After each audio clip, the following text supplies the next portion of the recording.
اللهم صل على سيدنا محمد وعلى آل سيدنا محمد وبارك وسلم۔ ماہ ربیع الاول کے اندر حضور سرور کونین حضرت محمد مصطفیٰ احمد مجتبیٰ صلی اللہ علیہ وسلم کا مبارک تذکرہ ہر چاند دار عالم کے اندر ہمیں سننے کو ملتا ہے۔ مختلف جہتوں سے نبی علیہ السلام کی کہیں ذات کا تذکرہ، کہیں آپ کی صفات کا تذکرہ کیا جاتا ہے، اور کہتے ہیں ذکر حبیب کم نہیں وصل حبیب سے۔ محبوب کا تذکرہ کرنا ایسا ہی ہے کہ جیسے ان سے ملاقات کرنا، ان کا وصل حاصل کرنا۔ گویا کہ جب محبوب صلی اللہ علیہ وسلم کا تذکرہ ہوتا ہے کہ تو دل میں محبت یہ تمام محبتوں سے بڑھ جاتی ہے۔ حضور سرور کونین، ساقی کوثر، شافع محشر، ہادی رہبر، آمنہ کے لال، محبوب ذوالجلال، صاحب الحسن والجمال، حضرت محمد مصطفیٰ احمد مجتبیٰ صلی اللہ علیہ وسلم کو پروردگار عالم نے تمام جامع صفات و کمالات کا منبع بنا کے دنیا میں بھیجا، اور ایسی صفات عطا فرمائیں کہ جو صفات انبیاء میں سے کسی کو نہ عطا کی گئیں۔ سابقہ تمام انبیاء کو اگر ہم دیکھیں، پروردگار عالم نے کسی ایک صفت کے اندر انبیاء کرام کو کمال عطا کیا، لیکن جب معاملہ میرے اور آپ کے محبوب کا آیا تو پروردگار عالم نے ارشاد فرمایا وَعَلَّمَكَ مَا لَمْ تَكُنْ تَعْلَمْ وَكَانَ فَضْلُ اللَّهِ عَلَيْكَ عَظِيمًا۔ اے محبوب، ہم نے آپ کو ہر چیز کا علم عطا کیا، یہ تو اللہ کا فضل ہے جو آپ کے اوپر ہو گیا۔ قاسم العلوم والخیرات، حجت اللہ فی الارض، حضرت مولانا محمد قاسم نانوتوی رحمۃ اللہ علیہ لکھتے ہیں کہ تمام انبیاء کرام کی نبوت یہ صدقہ ہے نبی علیہ السلام کی نبوت کا۔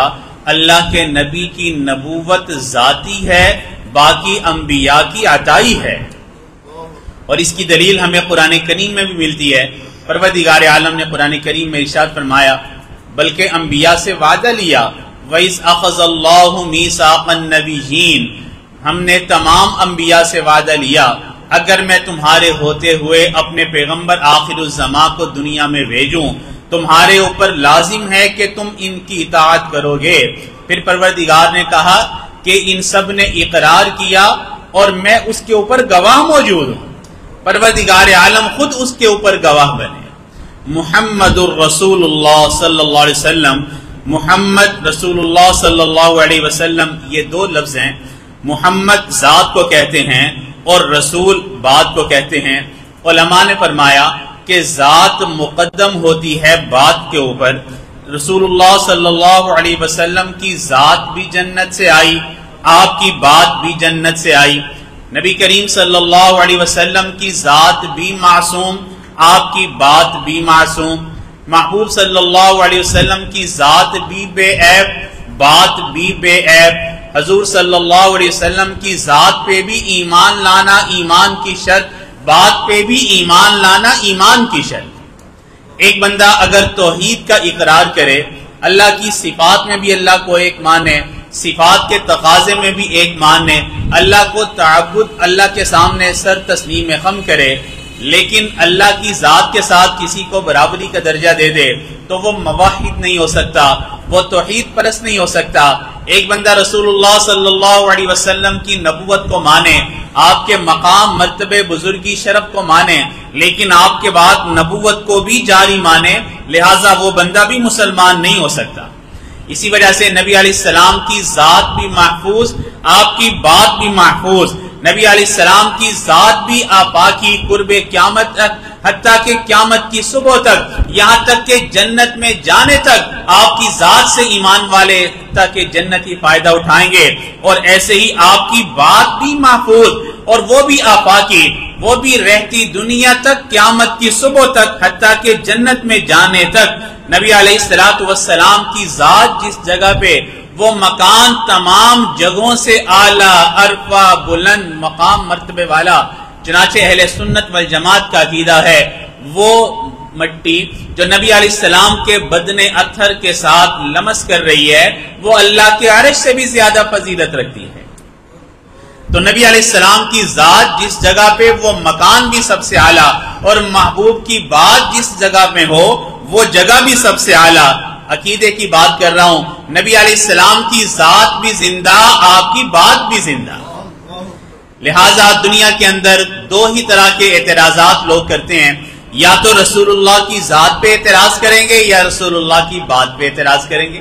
رسول اللہ کی ذات پہ اعتراض کریں گے، نبی علیہ السلام کی ذات پہ اعتراض، آپ کے اوپر الزام لگانا یعنی نبوت کا جاری ماننا اور کہہ دینا کہ آپ کے بعد نبوت جاری ہے اور کسی جھوٹے نبی کو نبی ماننا. میرے محبوب نے 1400 سال پہلے فرما دیا سَيَكُونُ فِي أُمَّتِي 30 كَذَّابُونَ دَجَّالُونَ، میری امت میں 30 جھوٹے کذاب پیدا ہوں گے، سبھی نبوت کا دعویٰ کریں گے. انا خاتم النبیین لا نبی بعدی، جان لو کہ میں آخری نبی ہوں، میرے بعد کوئی نبی نہیں. تو کتنا واضح اعلان. پروردگار عالم نے ارشاد فرمایا ما کان محمد ابا احد من رجالکم ولکن رسول اللہ وخاتم النبیین، محمد صلی اللہ علیہ وسلم تم مردوں میں سے کسی کے باپ نہیں، وہ اللہ کے رسول ہیں اور آخری نبی ہیں.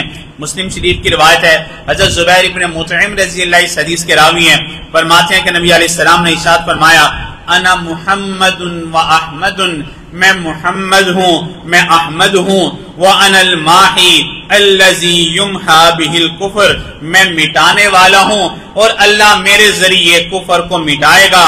وَأَنَا الْحَاشِرُ الَّذِي يُحْشَرُ النَّاسُ عَلَىٰ عَقِبِي، میں قیامت کے دن سب سے پہلے کھڑا کیا جاؤں گا اور میرے بعد اللہ ساری مخلوق کو کھڑا کرے گا. پھر میرے محبوب نے ارشاد فرمایا انا عاقب والعاقب لا نبی بعدی، میں عاقب ہوں اور عاقب وہ ہوتا ہے جس کے بعد کوئی نبی نہ ہو. اللہ کے نبی نے ارشاد فرمایا میری باقی انبیاء کے ساتھ مثال ایسے ہی ہے جیسے ایک شخص ایک خوبصورت عمارت بنائے اور اس میں ایک اینٹ کی جگہ خالی چھوڑے، میں وہ آخری اینٹ ہوں جس نے اس عمارت کو مکمل کر دیا. نبی علیہ السلام نے کیسا پتہ ہی کاٹ کے رکھ دیا. محبوب صلی اللہ علیہ وسلم نے ارشاد فرمایا میری اور علی کی مثال ایسے ہی ہے جیسے موسیٰ علیہ السلام ہارون علیہ السلام کی مثال. ساتھ ہی بات عقیدے پہ زد آنے والی تھی، نبی علیہ السلام نے کلیئر کر دی، فرمایا وہ دونوں بھائی بھی تھے نبی بھی تھے، ہم دونوں بھائی ہیں، نبی میں ہوں علی نبی نہیں ہے. تو نبی علیہ السلام نے واضح لاؤڈ اینڈ کلیئر گویا کہ 200 سے زائد علماء نے احادیث مختص کی جس میں نبی علیہ السلام نے اپنی ختم نبوت کا اعلان فرمایا اور اللہ کے نبی کو جو امتیازی شان عطا فرمائی پروردگار نے وہ صرف نبوت کی وجہ سے نہیں بلکہ ختم نبوت کی وجہ سے عطا فرمائی. نبی تو سب اللہ نے دنیا میں بنا کے بھیجے، آدم علیہ السلام سے لے کے عیسیٰ علیہ السلام تک کوئی نبی آئے کوئی رسول آئے، صاحب وحی صاحب کتاب صاحب شریعت ہستی رسول کی، صرف صاحب وحی ہستی نبی کی. اللہ نے کسی کو رسول بنا کے بھیجا، کسی کو نبی بنا کے بھیجا. رسولوں کی تعداد 313، انبیاء کی تعداد 1.25 لاکھ. نبی علیہ السلام کو جو امتیازی شان اللہ نے عطا فرمائی وہ امتیازی شان نبوت کی وجہ سے نہیں، ختم نبوت کی وجہ سے. بخاری شریف کی روایت، اللہ کے نبی نے ارشاد فرمایا اللہ نے مجھے چند چیزوں پہ باقی انبیاء پہ فوقیت عطا فرمائی، جو مقام مجھے ملا باقی انبیاء کو نہ ملا. محبوب نے ارشاد فرمایا نصرت بالرعب، اللہ نے رعب کے ذریعے میری مدد کی. ایک حدیث مبارکہ میں اللہ کے نبی نے فرمایا جہاں میں نے جانا ہوتا ہے 1 مہینہ پہلے لوگوں کے دلوں میں میرا رعب بٹھا دیا جاتا ہے. پھر نبی علیہ السلام نے ارشاد فرمایا اللہ نے زمین کو میرے لیے مسلح بنایا، سابقہ کسی نبی اور کسی شریعت میں نہیں تھا. عبادت کرنی ہے صومعے میں آؤ، عبادت گاہ میں آؤ، وہاں آ کے عبادت کرو. روئے زمین پہ کہیں پہ بھی عبادت کنسیڈر نہیں ہوگی. لیکن جب معاملہ میرے اور آپ کے محبوب کا آیا اللہ نے فرمایا پاک جگہ ہے، کپڑا بچھا کے نماز پڑھ لو، نماز ہو جائے گی. پھر نبی علیہ السلام نے فرمایا اللہ نے غنیمت میرے لیے حلال کی، سابقہ کسی نبی کے لیے غنیمت کے مال کو حلال نہ کیا.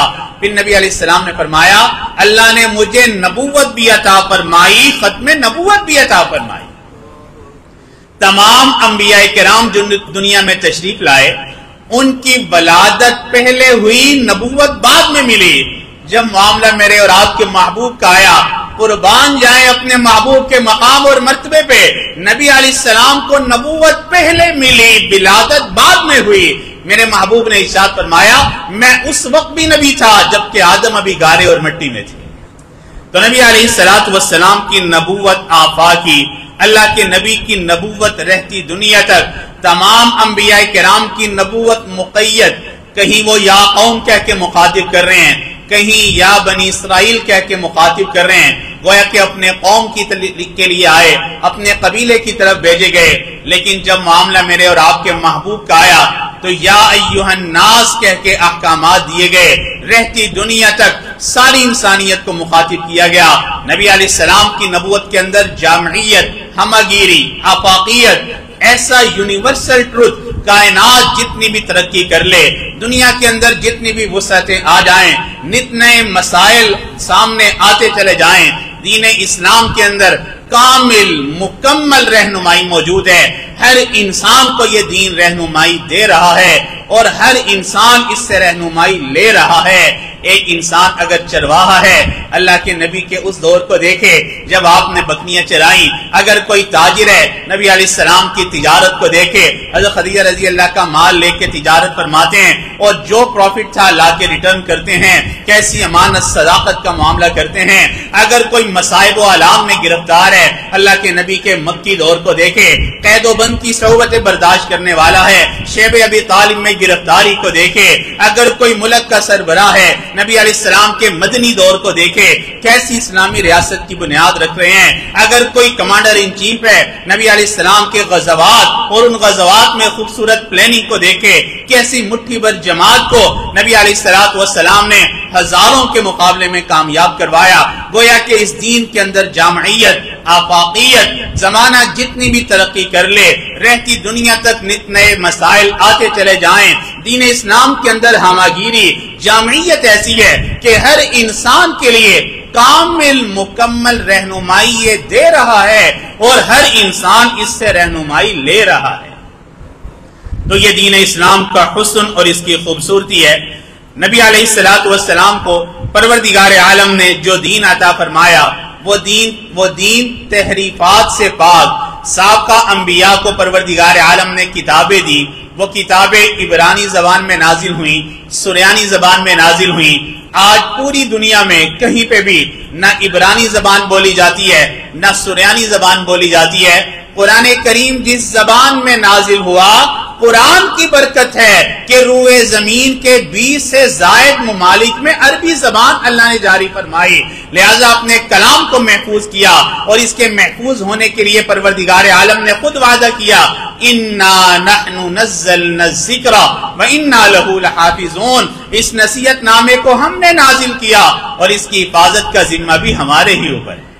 اگر میں ایک قدم آگے بڑھ کے بات بتاؤں تو جیسے نبی علیہ السلام پہ منزل من اللہ قرآن محفوظ، ایسے ہی اللہ کے نبی کے فرامین اور ارشادات محفوظ، اور بالکل اسی طرح محفوظ جس طرح کے نبی علیہ السلام نے وہ باتیں ارشاد فرمائی. چنانچہ آج ہم جو کہتے ہیں یہ حدیث ہے، تو گویا کہ وہ الفاظ ہیں جو اللہ کے نبی نے اپنی زبان سے ادا کیے. آپ حیران ہوں گے، احادیث کی ایک قسم ہے مسلسلات. مسلسلات کا مطلب یہ ہوتا ہے کہ نبی علیہ السلام نے جب کوئی بات ارشاد فرمائی، اللہ کے نبی کی جسمانی کیفیت کیا تھی. مثال کے طور پہ نبی علیہ السلام نے ایک مرتبہ اپنے سر پہ یوں ہاتھ رکھا ہوا تھا اتفاقاً، اور ایک بات ارشاد فرمائی. صحابی نے اللہ کے نبی کی اس بات کو بھی یاد رکھا اور اس عمل کو بھی یاد رکھا. جب بھی وہ آگے تابعی کو وہ حدیث سنائی، اپنا ہاتھ یہاں سر پہ رکھے کہ اللہ کے نبی نے بھی اپنے سر پہ ہاتھ رکھا ہوا تھا. نبی علیہ السلام نے حضرت معاذ رضی اللہ کو ایسے کندھے پہ اتفاقاً پکڑا اور فرمایا، یا معاذ احبک فی اللہ، اے معاذ میں تجھ سے اللہ کے لیے محبت کرتا ہوں. حضرت معاذ رضی اللہ نے جب بھی یہ بات کسی کو سنائی ایسے ہی، اور یہ سلسلہ امت میں ایسے ہی چلا.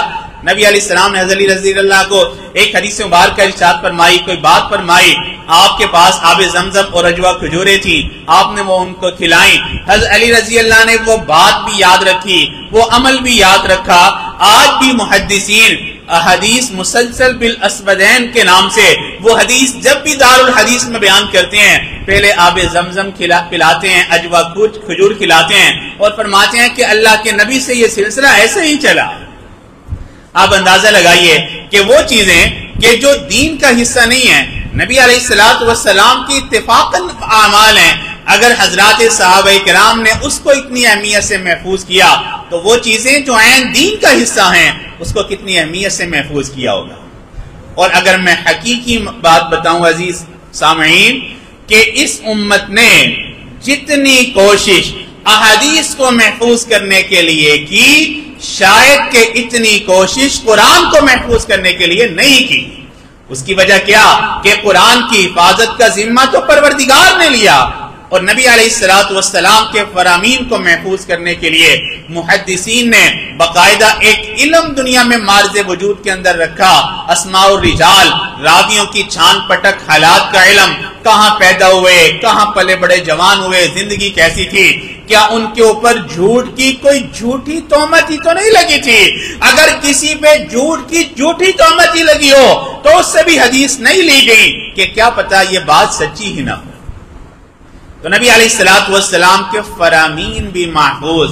دیکھیے، اگر کسی کو آپ کہیں قرآن سناؤ اور وہ بندہ قل واللہ احد کی تلاوت شروع کرے، آپ اس سے پوچھیں کہ بھائی تمہیں کس نے کہا کہ قل واللہ احد قرآن کا حصہ ہے؟ تو اس کا جواب یہ ہے کہ یہ اللہ کے نبی نے فرمایا، حدیث سے پتہ چلا کہ یہ حصہ قرآن ہے اور یہ حصہ قرآن نہیں ہے۔ اگر ہم یہ کہیں کہ حدیث محفوظ نہیں ہے تو قرآن کریم کی کسی حکم، کسی آیت پہ انسان عمل کر ہی نہیں سکتا۔ قرآن کریم کہتا ہے اقیم الصلاۃ، نماز پڑھو۔ نماز کا طریقہ قرآن میں نہیں ہے، نماز کا طریقہ اعمال، نماز کے جو اذکار ہیں، نماز کے ارکین ہیں، نماز ٹوٹنے کے مسائل ہیں، یہ تمام چیزیں آپ کو حدیث میں ملیں گی۔ قرآن کریم کہتا ہے وآتوا الزکاۃ، زکوٰۃ کے مسائل قرآن میں نہیں ملیں گے، حدیث میں ملیں گے۔ قرآن کریم کہتا ہے وَأَتِمُّوا الْحَجَّ وَالْعُمْرَةَ لِلَّهِ، اللہ کے لیے حج اور عمرہ کرو۔ طریقہ قرآن میں نہیں ملے گا، حدیث اس کا طریقہ اور مناسک اور سعی یہ سب کچھ بتائے گی۔ اگر کوئی یہ کہے کہ حدیث محفوظ نہیں ہے تو پس پردہ وہ اس امت کا پتہ حدیث سے کاٹنا چاہ رہا ہے، اور جب اس امت کا پتہ حدیث سے کاٹ دیا جائے گا سارا دین کا شیرازہ ختم ہو جائے گا۔ اور آج کے دور میں بھی ہم دیکھتے ہیں کہ نت نئے فتنوں میں یہ فتنے کہ حدیث قابل عمل نہیں ہے، لوگوں نے ایک جملہ گھڑا ہوا ہے کہ بھئی یہ ضعیف ہے، ضعیف ہے، ضعیف ہے۔ کبھی توفیق نہیں ہوتی اہل علم سے پوچھ لیں کہ ضعیف کا مطلب کیا ہے، کہ ضعیف کا مطلب یہ تو نہیں ہے کہ اللہ کے نبی کا فرمان ضعیف ہے، اللہ کے نبی کی بات تو ضعیف نہیں ہو سکتی۔ ہم اس ضعیف کو اردو کی ضعیف کی طرح کنسیڈر کرتے ہیں، جبکہ یہ عربی ایک ٹرمینالوجی ہے۔ صرف وہ حدیث قابل عمل نہیں ہوتی جو موضوع روایات ہوتی ہیں، من گھڑت روایات۔ حدیث کو ہم نے موضوع کی گردان پڑھ کے ذخیرہ حدیث کو پس پوچھ ڈال دیا اور امت کے اندر ایک فتنہ برپا کر دیا کہ حدیث اگر کوئی قابل عمل نہیں ہے، ہماری مزاج کے ساتھ انٹراڈکٹ کر رہی ہے، ٹکرا رہی ہے، ضعیف کہہ کے ٹھکرا دو، قابل عمل نہیں ہے۔ تو بھائی جیسے قرآن محفوظ، اسی طرح حدیث مبارکہ محفوظ، اس لیے کہ پروردگار عالم نے اپنے محبوب کو جو دین عطا فرمایا اس دین کی خوبی ہے کہ پروردگار عالم نے اس دین کو محفوظ رکھا، اور یہ دین محفوظ رہے گا قرب قیامت تک، حتیٰ کہ قیامت کی صبح تک یہ دین محفوظ رہے گا۔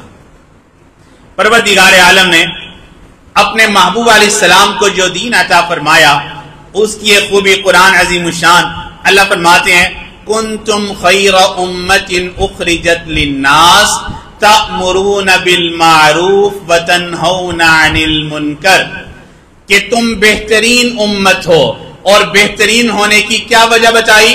اس لیے کہ تم منصب انبیاء پہ فائز ہو۔ پہلے دور میں جو کام انبیاء کرتے تھے اب وہ تمہاری ذمہ داری ہے، تم امر بالمعروف کرتے ہو، نہیں عن المنکر کرتے ہو، اچھی باتوں کا حکم دیتے ہو، برائی سے روکتے ہو۔ اگر اس کا مفہوم مخالف لیا جائے تو یہ امت بہترین امت رہے گی اگر امر بالمعروف کرے گی، نہیں عن المنکر کرے گی، اور اگر اس فرض منصبی سے پیچھے ہٹ جائے گی تو یہ بہترین کی بجائے سوچ لیجئے کہ کہاں چلی جائے گی۔ اس دین کی خوبی، نبی علیہ السلام کا ایک اور انفرادی اعزاز، پروردگار عالم نے قرآن عظیم الشان میں ارشاد فرمایا اليوم اکملت لکم دینکم واتممت علیکم نعمتی ورضیت لکم الاسلام دینا۔ صاحب کا کتابیں کھنگال کے دیکھ لیں، انبیاء کی شریعتوں کو دیکھ لیں، کسی پیغمبر کی شریعت میں دین کی تکمیل کاملیت کا اعلان نہیں کیا گیا. دین کی تکمیل کاملیت کا اعلان اگر ہوا، دین محمدی شریعت مطہرہ قرآن عظیم الشان اللہ فرماتے ہیں آج کے دن یہ دین تم پہ مکمل کر دیا گیا. وَأَتْمَمْتُ عَلَيْكُمْ نِعْمَتِي، میں نے اپنی نعمتیں تم پہ کامل کر دی. وَرَضِيتُ لَكُمُ الْإِسْلَامَ دِينًا، تمہارے لیے اسلام کو بطور دین کے پسند کیا. اب کامن سینس کی بات ہے، جب دین مکمل ہو گیا، دین کو لانے والی شخصیات بھی مکمل ہو گئی. یہ کیسے ممکن ہے؟ دین تو مکمل ہو جائے، دین کو لانے والی شخصیات ہی مکمل نہ ہو. تو اللہ کے نبی نے آج سے 1400 سال پہلے فرما دیا تھا میری امت میں 30 جھوٹے کذاب پیدا ہوں گے، سبھی نبوت کا دعویٰ کریں گے انا خاتم النبیین لا نبی بعدی، جان لو کہ میں آخری نبی ہوں، میرے بعد کوئی نبی نہیں. اللہ کے نبی کے آخری دور کے اندر کچھ لوگوں نے نبوت کا جھوٹا دعویٰ کیا. مشہور واقعات ہیں، آپ سنتے رہتے ہیں. مسلمہ کذاب نے کیا، اسود انسی نے کیا، طلحہ نے کیا، سجا نے کیا. چنانچہ ان کو قتل کیا گیا اس لیے کہ نبی علیہ السلام کی ختم نبوت ڈائریکٹ آپ کی ذات کی حفاظت ہے. اگر کوئی ختم نبوت کا ڈاکو ہے تو وہ اللہ کے نبی کی ذات کا ڈاکو ہے. اور قریب کے زمانے میں برِ صغیر پاک و ہند میں جب انگریز برسر اقتدار آیا اور اس نے مسلمانوں سے جذبہ جہاد ختم کرنے کے لیے جس فتنے کو کھڑا کیا، غلام احمد قادیانی کا فتنہ، اور اس نے سب سے پہلے کیا فتویٰ دیا کہ دین کے اندر جہاد کا تصور نہیں ہے. اپنے آپ کو مسیح موعود کہا، امام مہدی کہا، اور حتیٰ کہ بدبخت نے یہاں تک کہہ دیا کہ جو قرآن کریم کی آیت ہے ما کان محمد ابا احد، اس محمد سے مراد میں ہوں، میرے پہ نبوت کو ختم کیا گیا. اور بدبخت نے اس سے بھی ایک قدم آگے بڑھ کے کہا کہ میں ذلی بروزی نبی ہوں، میرے پہ اللہ کے نبی کی نبوت کا سایہ پڑ گیا تھا اس لیے میں نبی ہوں. ہم کہتے ہیں یہ سایہ حضرت ابو بکر پہ تو نہ پڑا، یہ سایہ حضرت علی رضی اللہ پہ تو نہ پڑا. اور آج 1400 سال کے بعد اس انسان نے یہ دعویٰ کیا جس کو تو انسان کہنا شرف انسانیت کی توہین ہے. دیکھیے انبیاء دنیا کے اندر کسی کے شاگرد نہیں ہوتے، اور یہ خود اپنی کتاب کے اندر اقرار کرتا ہے کہ میں نے فلاں سے علم حاصل کیا، فلاں سے علم حاصل کیا. گویا کہ اس کا دعویٰ ہی بتا رہا ہے کہ یہ اپنے دعوے کے اندر جھوٹا ہے. انبیاء کرام کتابوں کے مصنف نہیں ہوتے، انبیاء کو اللہ کی طرف سے کتابیں ملتی ہیں، وہ اللہ کی احکامات تبلیغ بلغ پہنچانے کے لیے آتے ہیں. یہی وجہ ہے نبی علیہ السلام نے خطبہ حجۃ الوداع کے موقع پہ 1.25 لاکھ صحابہ کے مجمع سے ایک سوال پوچھا، الا هل بلغت، کیا میں نے بات تم تک پہنچا دی؟ تمام صحابہ کرام نے یک زبان ہو کے کہا اللہ کے نبی آپ نے پہنچائی ہی نہیں بلکہ اس کا حق ادا کر دیا. نبی علیہ السلام نے آسمان کی طرف انگلی اٹھا کے فرمایا اللہم اشہد، اے اللہ تو گواہ رہنا، میں جس مقصد کے لیے دنیا میں آیا تھا میں نے اس مقصد کو پورا کر کے دکھایا. تو انبیاء کرام کتابوں کے مصنف نہیں ہوتے، اللہ کے پیغامبر ہوتے ہیں، اللہ کا پیغام اللہ کی مخلوق کو پہنچانے والے ہوتے ہیں. اور یہ بدبخت غلام احمد قادیانی یہ کتابوں کا مصنف، کتابیں لکھنے والا، کہنے لگا 500 کتابیں لکھوں گا، پھر 50 لکھوں گا، 5 پہ بس ہو گئی. حتیٰ کہ لوگوں نے پوچھا، کہنے لگا وہ ایک دو نقطوں کا ہی تو فرق ہے، 50 میں 500 میں چند نقطے ہی ہیں. ان سے کوئی جا کے کہے 5000 کا سودا لو اور بعد میں 5 روپے ان کو دے دیں، کہے بھائی چند نقطوں کا ہی تو فرق ہے، تمہارا بڑا تمہارا باپ یہ کہہ کے گئے. کسی نے غلام احمد قادیانی سے پوچھا ہمارے پیغمبر آخر الزمان حضرت محمد مصطفیٰ صلی اللہ علیہ وسلم پہ جو فرشتہ وحی لے کے آتا اس کا نام تو تھا جبرائیل، تمہارے پاس کون سا فرشتہ آتا ہے؟ کہنے لگا بدبخت کہ اس کا نام ہے ٹیچی ٹیچی. وہ ٹیچی ٹیچی اللہ کا تو نمائندہ نہیں ہو سکتا، وہ تو نمائندہ ہوگا شیطان کا. قرآن میں اللہ فرماتے ہیں ان الشیاطین لیوحون الی اولیائہم، شیطان بھی اپنے دوستوں کو وحی بھیجتے ہیں. اپنی کتاب تذکرہ کتاب ہمارے پاس موجود ہے، بدبخت نے وحیاں لکھی کہ میرے پہ یہ وحیاں نازل ہوئی، اور کہتے ہیں کہ میرے پہ وحی نازل ہوئی گو ٹو ضلع Peshawar, go to district Peshawar نہیں، گو ٹو ضلع پشاور. اور کہیں وحیاں اردو میں لکھی ہوئی ہیں، کہیں انگریزی میں لکھی ہوئی ہیں، کہیں فارسی میں، کہیں پنجابی میں. اور یہ عجیب ان کا نمائندہ ہے. انبیاء کرام شاعر نہیں ہوتے، خود اس نے شعر لکھے قرآن کریم میں اللہ نے فرمایا وَمَا عَلَّمْنَاهُ الشِّعْرَ وَمَا يَنبَغِي لَهُ، اے محبوب ہم نے آپ کو شعر و شاعری کا علم نہیں دیا، اور یہ علم آپ کے منصب کے مطابق بھی نہ تھا، آپ کا منصب اس سے بھی اعلیٰ عرفہ بلند ہے۔ گویا کہ اس دعوے میں بھی یہ جھوٹا، انبیاء کرام علم کی میراث چھوڑتے ہیں، مال کی میراث نہیں چھوڑتے۔ انبیاء کرام کے دنیا سے جانے کے بعد ان کا مال ان کے ورثاء میں تقسیم نہیں ہوتا، اس میں بھی یہ جھوٹا نکلا۔ اس کے دنیا سے جانے کے بعد اس کا مال اس کی اولاد میں تقسیم ہوا۔ چنانچہ انبیاء کرام کا عقل، فہم، فراست کمال درجے تک، حتیٰ کہ کائنات کے اندر افراد کے علم فہم کو اکٹھا کر لیا جائے، اللہ رب العزت انبیاء کو جو عقل فہم عطا فرماتے ہیں وہ ساری مخلوقات کی عقل فہم سے بھی بہت بڑھ کے ہوتی ہے۔ اور اس بدبختی عقل فہم کا اندازہ لگا لیجئے کہ ایک بندہ ملنے کے لیے آیا، بھاگا بھاگا ملنے کے لیے چلا گیا اور اپنی بیگم کی شلوار پہن کے چلا گیا۔ ایک مرتبہ درس کے لیے بیٹھا ہوا ہے اور لوگوں نے بتایا کہ جناب آپ نے الٹی شلوار پہنی ہوئی ہے، تو یہ اپنے اس بات میں بھی جھوٹا۔ پھر انبیاء کرام صفت معصومیت سے متصف ہوتے ہیں، عقیدے کی بات ہے، صرف مقام نبوت یہ صفت معصومیت کے ساتھ متصف ہے، لہذا انبیاء کے علاوہ کوئی شخص، حتیٰ کہ کوئی ولی ہو، کوئی غوث ہو، قطب ہو، ابدال ہو، کوئی امام ہو، آپ اس کے ساتھ جب صفت معصومیت کا لفظ لگا دیں گے گویا کہ آپ اس کو پیرالائز کھڑا کر رہے ہیں نبوت کے ساتھ۔ پروردگار عالم فرماتے ہیں کہ پیغمبر کے منصب کی یہ شان ہی نہیں ہے کہ وہ خیانت کریں، خیانت جتنا معمولی گناہ بھی پیغمبر کے منصب کے خلاف ہے، وہ خیانت بھی نہیں کر سکتے۔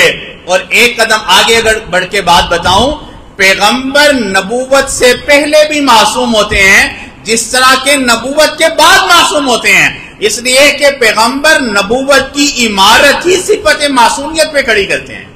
نبی علیہ السلام نے صفا پہاڑی پہ چڑھ کے اعلان نبوت فرمایا، اقرأ بسم ربک الذی آیات نازل ہو چکی تھی، نبی علیہ السلام نے سب کو اکٹھا کر کے یہ آیات تو نہیں پڑھی، اللہ کے نبی نے کوئی واعظ خطبہ تو ارشاد نہیں فرمایا، سب کو جمع کر کے نبی علیہ السلام نے کیا پوچھا، میں نے تمہارے درمیان زندگی گزاری، تم نے مجھے کیسا پایا؟ سب لوگ کہنے لگے کہ ہم نے آپ کو صادق اور امین پایا۔ گویا کہ رسول کی بات سے پہلے اس کی ذات ہوتی ہے، اس کی ذات مقدم ہے اس کی بات پہ، پیغمبر کی نبوت کی عمارت ہی اس کی صفت معصومیت پہ ہوتی ہے۔ اور آج ان بدبختوں سے بات کریں نا، کہتے ہیں ذاتیات پہ بات نہ کرو، ہم پہ مسیح موعود پہ مسئلے پہ بات کرو، گویا کہ مسائل کے اوپر بات کرو، ذاتیات پہ نہ اترو۔ بھائی کیوں ذاتیات پہ نہ اتریں؟ مرزا بدبخت نے نبی ہونے کا دعویٰ کیا، کوئی مولوی ہونے کا تو دعویٰ نہیں کیا۔ جب اس نے نبی ہونے کا دعویٰ کیا تو پیغمبر کی ذات پہلے ہوتی ہے اس کی بات پہ، محمد الرسول اللہ، محمد کی ذات پہلے ہے، بات بعد میں ہے۔ پہلے مرزا کی ذات پہ بات کی جائے گی، بعد میں اس کے نظریات پہ بات کی جائے گی۔ ذات کے حوالے سے دیکھ لیجئے، ایسا بدبخت اپنی بیٹی سے زنا کرتا تھا اور یہی سلسلہ اس کی اولاد در اولاد کے اندر چلا، اور اس کی اولاد کے بارے میں مختلف لوگوں نے جو لکھا، کہتے ہیں کہ بڑے مرزا صاحب تو اپنے گھر بیٹی سے کبھی کبھی زنا کر لیتے تھے، جو ان کے صاحبزادے ہیں وہ تو ہر وقت ہی اپنی بیٹی سے زنا کرتے ہیں۔ العیاذ باللہ۔ عزیز سامعین، ایسے انسان کو تو انسان کہنا شرف انسانیت کی توہین ہے، اور چاہ جائے کہ اس کو نبی کہا جائے تو نبی علیہ السلام کی نبوت آفاقی، نبی علیہ السلام کی نبوت یونیورسل، رہتی دنیا تک، کائنات کے ہر شخص، ہر انسان کے لیے۔ گویا کہ اگر کوئی بندہ اللہ کی وحدانیت کا اقرار کرے، صفات میں اللہ کی تمام صفات کا اقرار کرے، اللہ کے سامنے سر تسلیم خم کرے، لیکن اللہ کی ذات میں برابری کا درجہ دے دے تو وہ مسلمان نہیں۔ ایسے ہی کوئی بندہ نبی علیہ السلام کی نبوت کو مانے، رسالت کو مانے، مقام، مرتبے، بزرگی، شرف سب کو مانے، لیکن آپ کے بعد نبوت کو بھی جاری مانے، وہ بندہ مسلمان نہیں، وہ بندہ زندیق ہے اور دائرہ اسلام سے خارج ہے۔ ہم قربان جائیں اپنے اکابر علماء دیوبند کے اوپر، ہر میدان میں ہمارے اکابر علماء دیوبند نے اس نظریے اور ان کا تعاقب کیا۔ چنانچہ حضرت مولانا انور شاہ کشمیری رحمۃ اللہ علیہ عجیب بات فرمایا کرتے تھے، اگر کوئی مسلمان ختم نبوت کا دفاع نہیں کرے گا تو گلی کا کتا اس سے بہتر ہوگا۔ حضرت امام اعظم ابو حنیفہ رحمۃ اللہ علیہ کا فتویٰ یہ ہے کہ جھوٹے مدعی نبوت سے دلیل طلب کرنا بھی کفر ہے۔ ہمارے اکابرین نے اس فتنے کا تعاقب کیا اور اس کے لیے قربانیاں دی۔ علامہ انور شاہ کشمیری رحمۃ اللہ علیہ اقفار الملحدین کے نام سے کتاب لکھتے ہیں، نزول عیسیٰ کے نام سے کتاب لکھتے ہیں، پھر بڑھاپا ہے چل نہیں سکتے تھے، دیوبند سے بہاولپور مناظرے کے لیے تشریف لے جاتے ہیں۔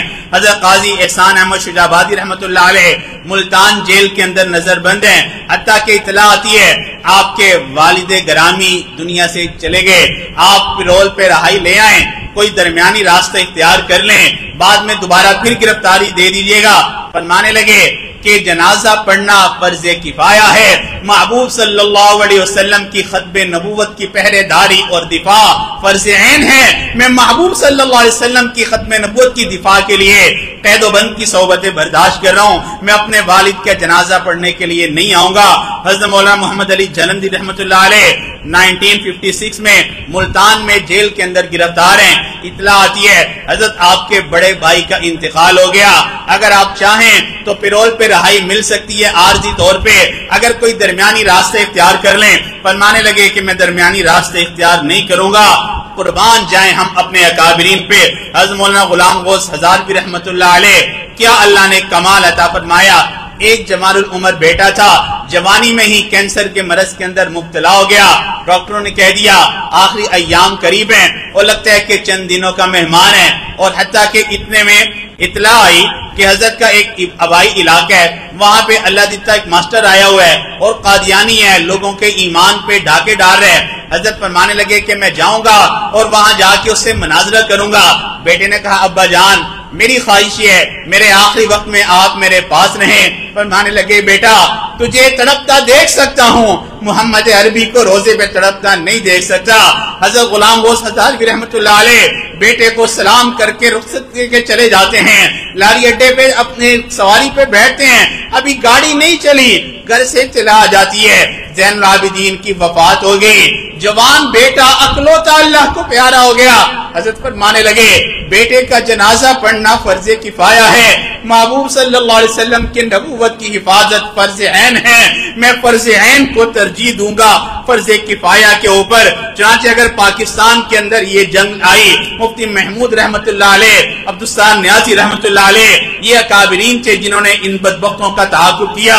ساؤتھ افریقہ کے اندر یہ جنگ آئی، ہمارے اکابرین مفتی تقی صاحب دامت برکاتہم نے ان کا تعاقب کیا، ربوہ کے نام کو بدلنے کا موقع آیا، چنانچہ مولانا منظور احمد چنوٹی رحمت اللہ علیہ سے اللہ نے کام لیا۔ اگر مناظرے کا میدان سجا، مولانا حیال رحمت اللہ علیہ، مولانا لال حسین رحمت اللہ علیہ، یہ وہ ہمارے اکابرین تھے جنہوں نے ان کے ناپو چنے چبوائے۔ اگر تحریر کا میدان آیا، حضرت علامہ انور شاہ کشمیری رحمت اللہ علیہ تحریر کے میدان میں سب سے آگے۔ اگر یورپ کی عدالتوں کے اندر ان بدبختوں نے اپنے آپ کو جو ہے وہ پیش کیا، ہمیں مسلمان کنسیڈر کیا جائے۔ مولانا یوسف بن نوری رحمت اللہ علیہ تشریف لے جاتے ہیں، حضرت خواجہ خان محمد رحمت اللہ علیہ جاتے ہیں، ہمارے اکابرین وہ تھے الذین یمسکون بالکتاب، جنہوں نے تمسک بالکتاب کیا، اللہ سے جو وعدہ کیا تھا وہ سچ کر دکھایا۔ اے اللہ ہم اپنی جان کی بازی لگائیں گے، تن من دن قربان کریں گے، لیکن نبی علیہ الصلوۃ والسلام کی ختم نبوت کے اوپر ایک آنچ نہیں آنے دیں گے۔ قرآن عظیم الشان پروردگار عالم فرماتے ہیں ما کان محمد ابا احد من رجالکم ولکن رسول اللہ وخاتم النبیین، محمد صلی اللہ علیہ وسلم تم مردوں میں سے کسی کے باپ نہیں، وہ اللہ کے رسول ہیں اور آخری نبی ہیں، گویا کہ رسول اللہ کی ختم نبوت کی حفاظت ڈائریکٹ آپ کی ذات کی حفاظت ہے۔ ایک اور اس سے بڑھ کے سن لیجئے، علامہ انور شاہ کشمیری رحمت اللہ علیہ فرماتے ہیں کہ جو ختم نبوت کی حفاظت کے لیے کسی میدان کے اندر کام کرے گا، میں ضامن بنتا ہوں کہ نبی علیہ السلام کی شفاعت اس کو ضرور نصیب ہوگی۔ اس لیے کہ ختم نبوت کی حفاظت محبوب کی ذات کی حفاظت ہے. محبوب کی نبوت کی انفرادیت یہ ہے کہ پروردگار عالم نے آپ کو صفت ختم نبوت کا تاج پہنایا. اب ایک حدیث مبارکہ سنیے. حدیث مبارکہ پڑھی دل اشک کر اٹھا. حضرت مولانا عاشق الہی بلندشہری رحمۃ اللہ علیہ نے یہ حدیث مبارکہ نقل کی. فرماتے ہیں کہ نبی علیہ الصلوۃ والسلام کو پروردگار عالم نے جب معراج کی شب عرش پہ بلایا تو پروردگار عالم نے فرمایا اے رسول اے میرے محبوب، اے رسول اے میرے محبوب، اگر میں آپ کو آخری نبی کا تاج پہناؤں تو کیا یہ آپ پہ گراں تو نہیں گزرے گا؟ نبی علیہ السلام نے فرمایا میرے محبوب میرے پہ گراں نہیں گزرے گا. پھر قربان جائیں اب اپنے آپ پہ. پروردگار عالم نے فرمایا اے رسول اے میرے محبوب، اگر ہم آپ کی امت کو آخری امت بنائیں تو کیا آپ کی امت پہ یہ چیز گراں تو نہیں گزرے گی؟ نبی علیہ السلام نے فرمایا نہیں میرے محبوب، میری امت پہ بھی یہ چیز گراں نہیں گزرے گی. کیا مقام اور مرتبہ ہے میرے اور آپ کے محبوب حضرت محمد مصطفیٰ احمد مجتبیٰ صلی اللہ علیہ وسلم کا. کتاب فطرت کے سر برق پر جو نام احمد رقم نہ ہوتا، کتاب فطرت کے سر برق پر جو نام احمد رقم نہ ہوتا تو نقش ہستی ابھر نہ سکتا، وجود لوح و قلم نہ ہوتا. یہ محفل کن فگا نہ ہوتی جو امام امم نہ ہوتا، زمین نہ ہوتی فلک نہ ہوتا، عرب نہ ہوتا عجم نہ ہوتا. تیرے غلاموں میں بھی نمایا جو تیرا عکس کرم نہ ہوتا تو بارگاہ ازل سے ان کا خطاب خیر الامم نہ ہوتا. نہ روح حق سے نقاب اٹھتا، نہ ظلمتوں کا حجاب اٹھتا. فروغ بخش نگاہ عرفاں اگر چراغ حرم نہ ہوتا. وآخر دعوانا الحمدللہ رب العالمین.